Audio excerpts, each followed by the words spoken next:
Hey y'all, I'm about to head out to a Bookstagrammer socially distant night or meetup. So my friend Lauren at Art of Reviews is also from the Cincinnati area, and she works at the Cincinnati Public Library Friends, or Friends of the Public Library, and she got us an exclusive night there to shop and hang out and grab some treats and things like that. So I'm all decked out with my Just One More Chapter sweatshirt.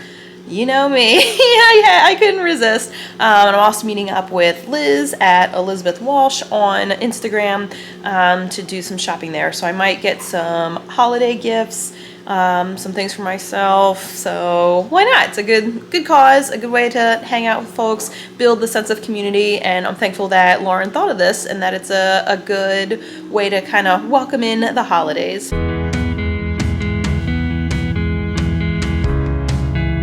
So I'll be filming kind of the warehouse of all the books that they have. So most of them are like donations or like overstock from the library, and they're in really good condition. So that I'm always impressed with. Even though a well-worn book is a well-loved book, I'm excited to get any version that I'm able to of books that maybe I thought I wanted, or that are going to satisfy the Read Around the World challenge, or just ones that just look interesting and I wouldn't have picked up to begin with. So there's that. So let me know down in the comments if you're part of a Bookstagram community or a book, any kind of community, book club, anybody that comes together to discuss books in some kind of way and show your love for it. Let me know below and I'll give you a glimpse of what my community looks like here in Cincinnati.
So I'm back home after my adventure with the Bookstagrammers. I hope that was fun to see us get together and peruse at a socially distant distance. So we have our mystery, literally mystery book. Let's see what it is.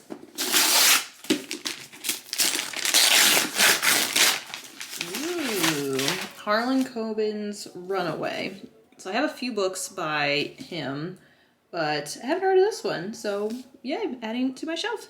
Alright, I realized I didn't wrap up the video after the Bookstagram event, but that's okay because I wanted to give you a haul kind of update. I know I showed you each of the books kind of close up, but I didn't really get to talk about them too much, so I wanted to do that now. So first up, we have Ready Player One by Ernest Cline. So this I'd heard about because the sequel just came out, I think a week or so ago.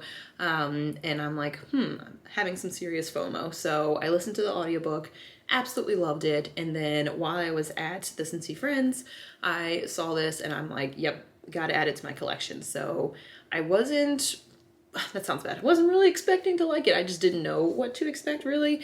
It is kind of sci-fi, dystopian, young adult-esque, but it's brilliant. I highly recommend this. This is a contender for my favorite book of the year, so I hope that says something. So my friend knows how much I love Fredrik Backman and Christmas, so got two of his books that I feel like I'm adding to my collection of things that I like from him. So the first one is The Deal of a Lifetime, so it's a really short book, and then we have Beartown, which I know is a little bit more popular. Also, like A Man Called Ova is also pretty popular by him. So adding that to my collection of my books from that author. I also liked Britt Marie Was Here, was amazing as well. So I'm hoping these will be just as good.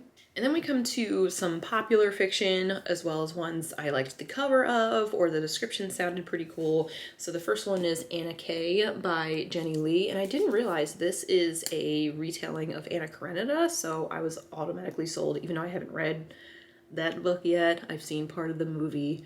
I think it's something I will like, but I just love when authors are able to do contemporary tellings of classics in a new kind of way and throw some twists in. So excited about that one. And then these two I've seen around and just thought I'd add them to the collection. Why not? What's great about being at the Cincy Friends is these are bargain books and like very discounted. So these are only like $3 each. So I didn't feel bad about it. So this one is The Clockmaker's Daughter by Kate Morton. It's set in Victorian London. So yeah, can't go wrong with that. And then Gilead by Marilynne Robinson, so also one that I've seen around a bunch on Bookstagram. And then finally, Tidelands by Philippa Gregory, and this is a historical fiction set in England, I believe in the 1600s? Yes. And something to do with Civil War, so I probably should have read through these descriptions a little bit more, but I just love the cover art. And also it's a popular book that was discounted, so I was gonna go with that. So yeah. And then finally is a book that Elizabeth Walsh, or at Elizabeth K. Walsh, has recommended to me just because she said this would be something that you would like, and I think she is going to be right just based off the description. So this is All the Ever Afters by Danielle Teller, and it's the untold story of Cinderella's stepmother. So I love like alternative stories of like different characters and like their perspective. So it goes through her story leading up to when she became Cinderella's stepmother. So how she became so wicked and evil and all that kind of stuff. So really looking forward to this one. So after that adventure, I think I need to do a self-imposed book buying ban because it's getting a little out of control. So I bought all these books for about $24. Which I think is fantastic. The Cincy Friends, we were able to talk to I don't know if he's like the owner, but I know he does a lot of the social media there and like stocking of the books and running parts of the warehouse. His name's Bobby, and he was talking about how it's become such or more than just a like depository of library books. It's been called, I guess, like a really well-stocked used bookstore, and it's phenomenal. Like highly recommend you all checking that out if you're in the Cincinnati area. It's a huge warehouse, and like they had boxes and boxes and tubs and bins full of books that they haven't processed yet that have been donated or sent through from the library system here in Cincinnati. So they said they get about 12,000 books a day that they have to sift through and kind of figure out what would be the best place for them in the shelving and the storage and things that they have. So I was just amazed. It's incredible. You can become a member there if you want to get discounts, or you can also just go there like me and pick up discounted books that are already there. So yeah, I hope you enjoyed that little tour slash Bookstagram meetup experience. We didn't get to do a lot of socializing just because of the nature of how life is right now with the pandemic. But I do look forward to more events like that in the future with that group. We have an Instagram group now that we message back and forth on different experiences that we have and just questions that we have about different books. So it's really cool to have that kind of community close to home. But yeah, I'm looking forward to more outings like that. Hopefully when I have more openings on my shelf. So hope you liked this video. If you liked it, please give it a thumbs up or comment down below. Let me know some of your favorite used bookstores. I'd love to be able to highlight more as I travel around the country and hopefully the world to see a lot of these bookish places. So if you'd like to support me further, I have my Ko-fi and Amazon wishlist pages linked below, and you can support me that way if you'd like. So I hope you have a great day and happy reading.